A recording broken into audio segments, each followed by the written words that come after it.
This is an old hunting knife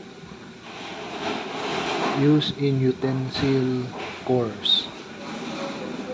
Nakita ko ito dito sa paupahan namin noong nabikate ito ng mga dating nakatira sa bahay na ito.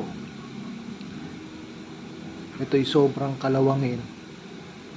Ang ginawa ko na lang ay niliha ko, pero hindi pa totally restored. Hindi ko alam kung anong year o era itong knife na ito, pero sa tingin ko ito'y dekada na dahil lumang-luma na pati handle niya. Maganda siyang klase na knife, hunting knife, utensil na gamit.